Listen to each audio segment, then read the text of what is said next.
한 방송에 여러 제보 영상이 이어졌다.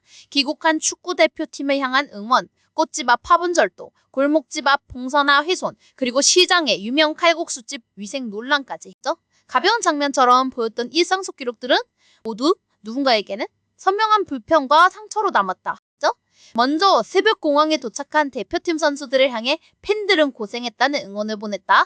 취재진 앞에서 고개를 숙인 선수에게도 사람들은 책임 추궁보다 격려를 건넸다. 감독과 협회를 향한 여론과 선수들을 향한 시선이 분리되어 나타난 순간이었다. 이어진 제보는 성남의 한 꽃집 앞에서 시작됐다. 매장 외부 선반에 놓아둔 화분이 사라졌고 점주가 확인한 보안 영상에는 한 여성이 주변을 살피다 화분을 가방에 넣는 듯한 모습이 남아있었다. 비싼 물건은 아니었지만 영업장 앞에서 벌어진 일은 점주에게 큰 불신을 남겼다. 점주는 영상을 여러 번 돌려보다가 우연히 지나가던 인물을 알아봤다고 한다. 곧바로 경찰에 신고했고 현장 확인 끝에 사라졌던 화분은 돌려받았다. 그러나 자영업자에게 이런 일은 단순한 물건 하나의 문제가 아니다. 하루의 영업 분위기와 손님을 대하는 신뢰까지 흔들리는 일이다. 두 번째 제보는 주택가 골목에서 포착됐다. 한 고령 여성이 주택 앞에 피어있던 봉선화에 손을 뻗어 꽃을 뜯어가는 모습이 남았다. 밖에 놓여 있어도 남의 재물이라는 점은 변하지 않는다. 꽃 한 송이처럼 작아 보여도 반복되면 주민에게는 분명한 피해가 된다. 그리고 가장 큰 논란은 대구 서문시장의 한 유명 칼국수집에서 나왔다. 제보자는 일부러 찾아간 맛집에서 직원이 그릇을 씻는 모습을 보고 충격을 받았다고 전했다. 문제는 설거지 과정에서 세제 거품이 보이지 않았고 흐르는 물로만 그릇을 훑는 듯한 장면이었다. 영상 속 그릇에는 음식물 흔적이 남아있는 것처럼 보였고 물이 담긴 공간에는 잔여물이 떠다니는 장면도 언급됐다. 실제로 이것이 최종 설거지였는지 초벌 과정이었는지는 현장 확인이 필요하다. 다만 손님이 보는 자리에서 그런 장면이 노출됐다는 것만으로도 위생 신뢰는 크게 흔들릴 수밖에 없다. 제보자는 서울에서 온 친구에게 유명한 집이라며 데려간 상황이었다고 한다. 그런데 기대했던 음식보다 먼저 눈에 들어온 것은 주방 쪽의 찜찜한 장면이었다. 손님에게 보이는 위생과 관리도 같은 무게로 따라온다.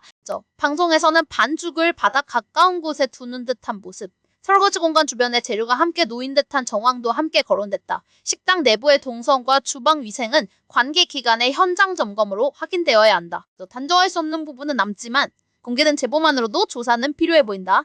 업소 입장에서는 억울한 부분이 있을 수도 있다. 영상 한 조각만으로 모든 영업 관행을 단정하기는 어렵다. 하지만 소비자는 눈앞에서 본 장면을 기준으로 판단한다. 특히 먹는 문제에서는 한번 무너진 신뢰를 다시 세우는 일이 쉽지 않다.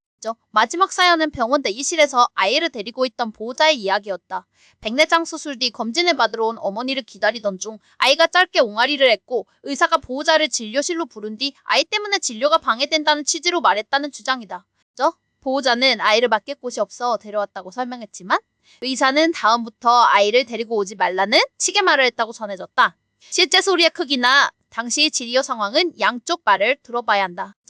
다만 보호자가 느낀 모멸감과 서러움은 사연의 핵심으로 남았다. 출연자들의 의견도 갈렸다. 아이 소리에 민감한 사람이 있을 수 있고 의료행위에 집중이 필요하다는 점은 이해할 수 있다는 의견이 있었다. 반대로 울거나 뛰어다닌 것도 아닌 옹알이 정도라면 너무 과한 대응이었다는 반론도 이어졌다.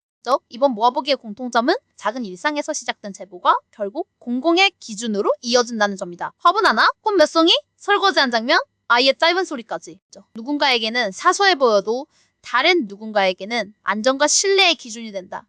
특히 식당 위생 문제는 확인이 필요하다는 말로 끝낼 수 없다. 사실관계가 확인되면 개선이 따라야 하고 사실과 다른 부분이 있다면 없어도 설명할 기회를 가져야 한다. 중요한 것은 소비자가 안심하고 음식을 먹을 수 있는 기준을 다시 세우는 일이다. 영업장과 병원, 주택가와 시장은 모두 사람들이 매일 오가는 생활공간이다. 이 공간이 유지되려면 서로의 권리와 책임을 가볍게 여기지 않아야 한다. 영상 속 장면들은 누군가를 조롱하기 위한 기록이 아니라 우리가 어떤 기준으로 일상을 지켜야 하는지 묻는 질문에 가깝다. 제보 영상은 짧지만 그 뒤에는 긴 감정이 남는다. 점주는 불안해지고 손님은 찜찜함을 느끼고 보호자는 위축된다. 논란의 결론은 관계기관의 확인과 당사자의 설명 속에서 정리되어야 한다.